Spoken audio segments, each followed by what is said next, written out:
Merhaba arkadaşlar, kanalıma ve mutfağıma hoş geldiniz. Bugün sizlere lezzet bombası bir tarifim var. İçi bol çikolatalı, cevizli nefis bir tarif. Mutlaka denemenizi tavsiye ediyorum. İşte tarifim. Yoğurma kabına 1 çay bardağı ılık su, 1 çay bardağı ılık süt, yarım paket yaş maya, 1 paket instant maya da kullanabilirsiniz. Yarım çay bardağı pudra şekeri ve yarım çay bardağı sıvı yağ alalım. Elimizde şöyle bir karıştıralım.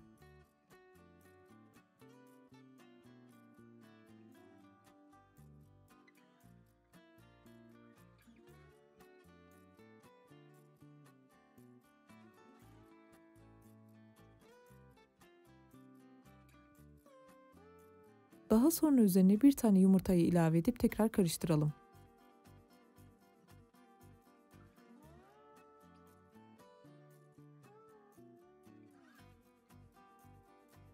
Son olarak üzerine azar azar un ilave ederek hamurumuzu yoğuralım.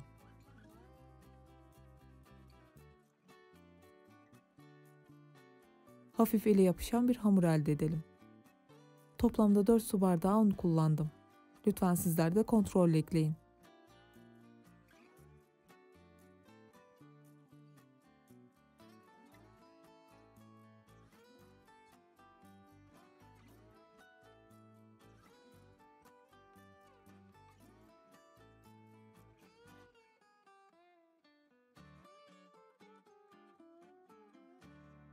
Daha fazla un eklemeyin arkadaşlar. Hamurun kıvamı bu şekilde olacak. Tezgahımıza biraz un serpelim. Hamurumuzu tezgaha alalım.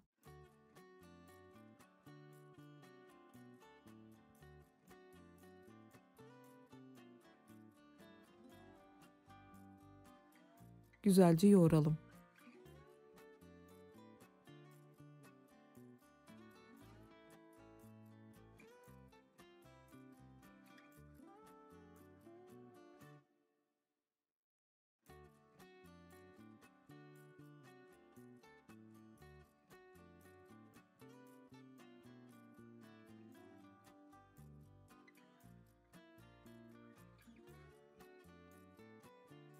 Daha sonra hamur kartıyla toplaya toplaya bu şekilde yoğuralım.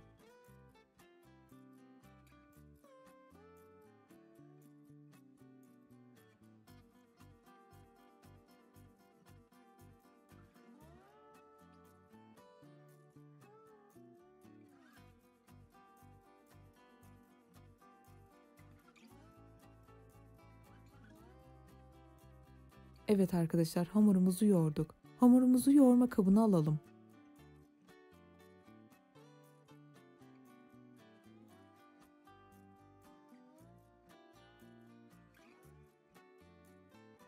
Üzerine elimizle düzeltelim. Daha sonra üzerini streç filmle kapatalım.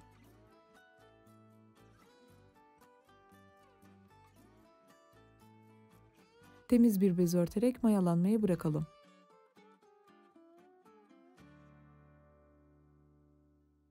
Evet arkadaşlar, hamurumuz mayalandı. Üzerini açalım.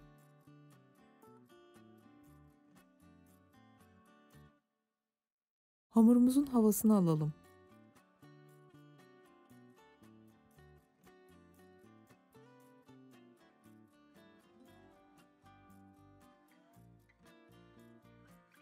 Tezgahımıza biraz un serpelim.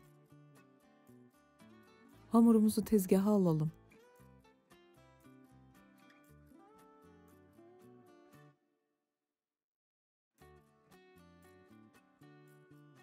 Bir iki dakika bu şekilde yoğuralım.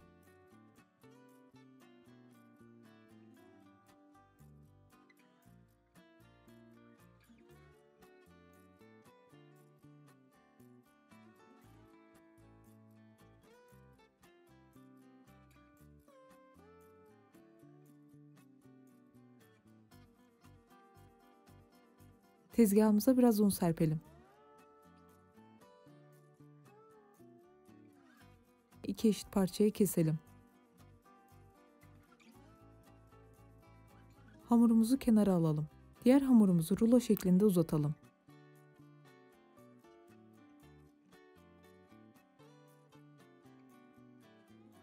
Eşit şekilde bezelere ayıralım.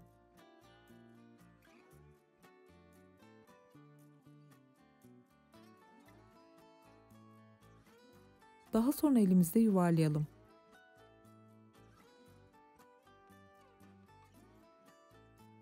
Kenara alalım.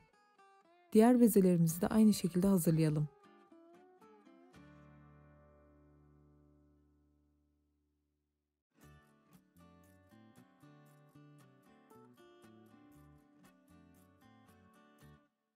Toplamda 17 tane beze elde ettim. Çikolatalı poğaçamızın yapımına geçebiliriz.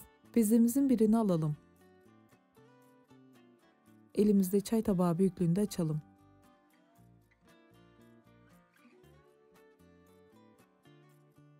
Ortasına 1 çay kaşığı kahvaltılık çikolata koyalım.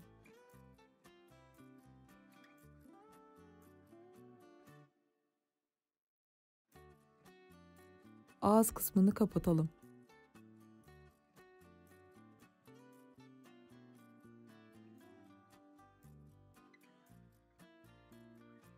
Hamurumuz çok yumuşak bir hamur olduğu için çok güzel kapanıyor. Elimizde yuvarlayalım.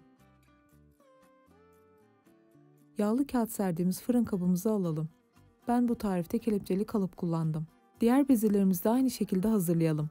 Burada bir öneri de bulunayım arkadaşlar. Kalıbınızı ne kadar küçük kullanırsanız poğaçalarınız o kadar güzel olur. Normal fırın kabı kullanırsanız poğaçadan farkı kalmaz.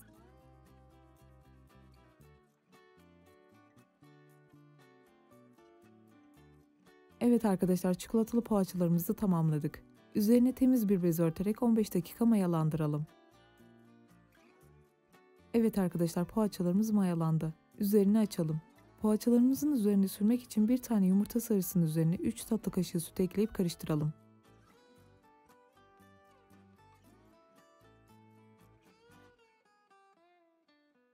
Daha sonra poğaçalarımızın üzerine bastırmadan sürelim.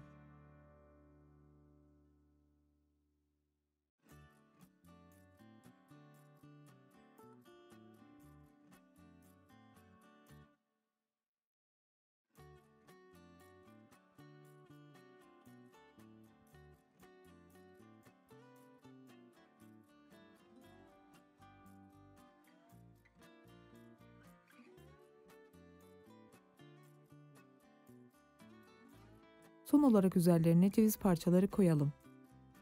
Siz isterseniz sade ya da fındıklı olarak yapabilirsiniz.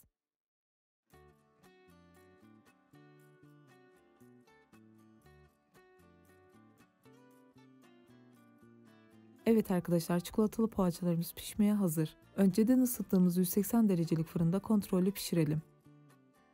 Evet arkadaşlar, çikolatalı poğaçalarımız çok güzel bir şekilde pişti. Üzerine temiz bir bez örterek 10 dakika dinlendirelim. Poğaçalarımız dinlendi. Üzerini açalım. Kelepçeli kalıbımızı çıkaralım.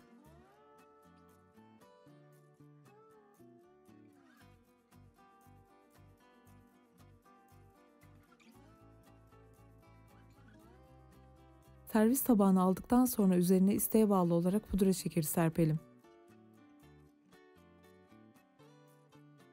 Evet arkadaşlar, çikolatalı poğaçamız servise hazır. Şahane oldular. Mutlaka denemenizi tavsiye ediyorum. Deneyeceklere şimdiden afiyet olsun. Bana destek olmak için videomu beğenmeyi, kanalıma abone olmayı unutmayın. Bir sonraki birbirinden lezzetli tariflerde görüşmek üzere. Hoşça kalın.